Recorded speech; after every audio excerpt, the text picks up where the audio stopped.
A year or so ago, I was in a fairly large friend group that wanted to try out a RWBY homebrew tabletop game that they were crafting by merging other systems together. So naturally, a lot of things were unbalanced, and some just outright broken. Our friendship group was founded on all of our collective interests in RWBY, and we were all fairly into D&D when we joined. All 13 of us. I had a lot of issues with how they ran the campaign, from the GM's daughter / co-GM having a two-tailed kitsune that sustains herself through sleeping with other characters, to working half the group as side characters and the other half as main characters. But those aren't why I'm making this post. I'm just setting up for you all on how badly this campaign was ran. Now, let's talk about my obsessive friend, who I will be codenaming as Thirsty. Me, Thirsty, and another player were all good friends, even amongst the others in the group. However, she was very prone to getting overly attached to people close to her who she found attractive or who had traits she liked, such as guys with long hair, girls with blonde hair, or Asian. Unfortunately for me and the other friend, I was a guy with long hair and she was blonde. Thirsty made it very clear to us and basically everyone in our group that she had a giant crush on me and the blonde girl, even though the blonde girl had a boyfriend and I wasn't interested in women. This would get to a point where she would harass us for not reciprocating her feelings. Now for the actual campaign. Me and Thirsty are put on the side cast, and also put on the same team.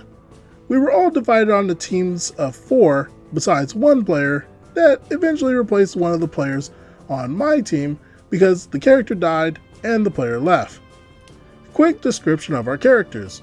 Thirsty's character was very tall, very blunt, very unintelligent lizard faunus, an animal person, from Vaco, who I'll refer to as Lizard Girl.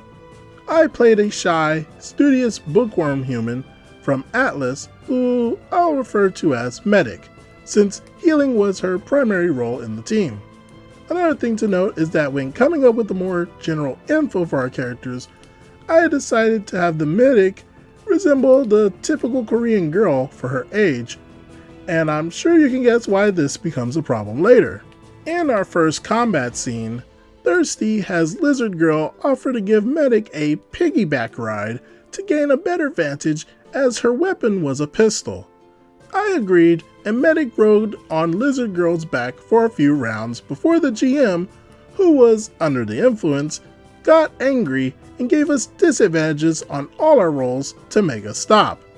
At first, I thought that was just me and Thirsty being silly like we usually were. Then, afterwards, our characters are shown to our dorm rooms.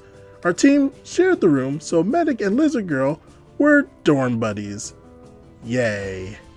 The first thing Lizard Girl did was take a rabbit into the bathroom, kill it, mangle its body, then throw its disembodied head at Medic and tell her to heal it. That was probably the first red flag that I stupidly ignored. During our roleplay sessions, Lizard Girl would spend almost all her time with our blonde friend's character, who I'll refer to as Ribbon, and another character who I'll call Horns, for consistency. Every character I mentioned thus far is female. Meanwhile, I'd have Medic try and socialize with a wider range of the cast despite her being shy. This became an issue when Medic and one of the male characters I'll call Sharky vaguely flirted with each other for a second or two. Lizard Girl seemed fine with this, but outside of character, Thirsty did not like this. As soon as they flirted, she stated she didn't like Sharky and didn't want him going anywhere near Medic. The second red flag. It got worse when our characters went to a celebration and Lizard Girl came in a dress and then asked Horns for a date, since apparently Lizard Girl got mixed signals from her.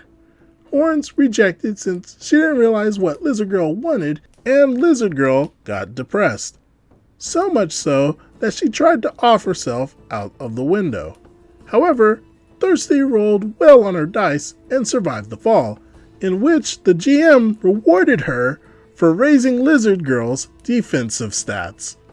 Thirsty then learned that the medic was Asian and had Lizard Girl immediately start going after her in character, trying to develop a romantic connection between the characters despite me saying I didn't want to because it wasn't in Medic's character and they had only a small amount of interaction. A big turning point was in a roleplay scene that was before a class and the team was getting dressed. Two of the teammates left the room, leaving only Medic and Lizard Girl.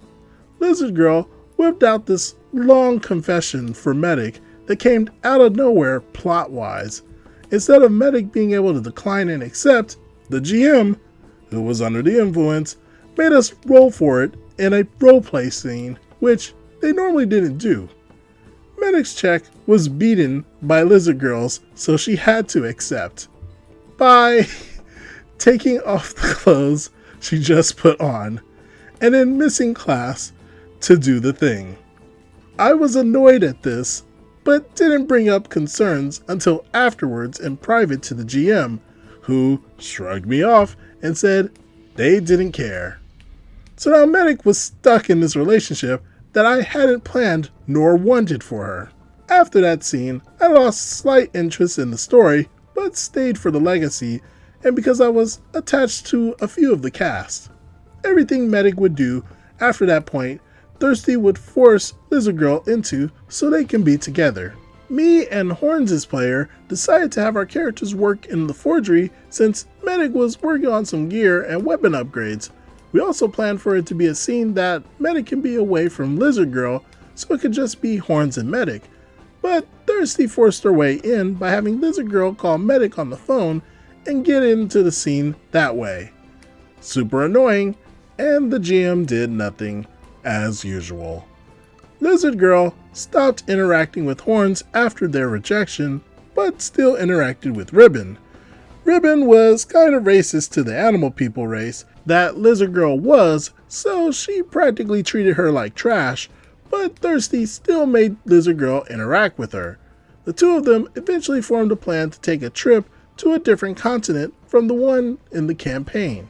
One time, Medic walks in on the two plotting their trip, which Lizard Girl hadn't told her about, and I took the chance to let out some repressed anger and have Medic think she was cheating. They had an argument, and the GM got involved out of character and told me to stop overreacting as Medic.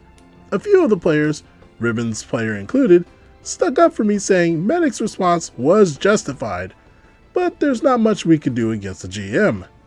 Afterwards, I had Medic talk to another character who I'll call Blink since she needed to talk to someone about her relationship besides Lizard Girl / Thirsty. I specifically asked Blink's player if we could do the scene they talked in when Thirsty was offline so she wouldn't force her way into the scene. We started the scene, but she came online halfway through the scene and had Lizard Girl walk in the moment Medic started crying and Blink was hugging her to try to comfort her. This time, Thirsty had Lizard Girl overreact and they had an argument. Mainly Blink sticking up for Medic. Afterwards, out of character, Thirsty said that she didn't like Blink anymore. Shocker. Afterwards, the game died as there was an unrelated fight in the group and the group ditched the two GMs and a few players. A few months after that, the remaining players I'm still friends with decided to try and revive the campaign with a reset, under new management of course. I said I'd be down for it, but I wasn't sure if I'd use Medic. After I said that, Thirsty said she didn't have interest in the campaign anymore and said she'd quit. However, after I decided to use Medic for the revive, she rejoined. Sharky's player, who was the new GM along with Horns' player, private messaged Thirsty about it. She ended up revealing that she was mainly just using Medic and Lizard Girl's relationship to satisfy her fantasy of being in a relationship with me. She also revealed that's why she had Lizard Girl interact with Ribbon so much, as she planned to have her date her too. I'm not sure if this makes me a bad person, but I was really creeped out by that.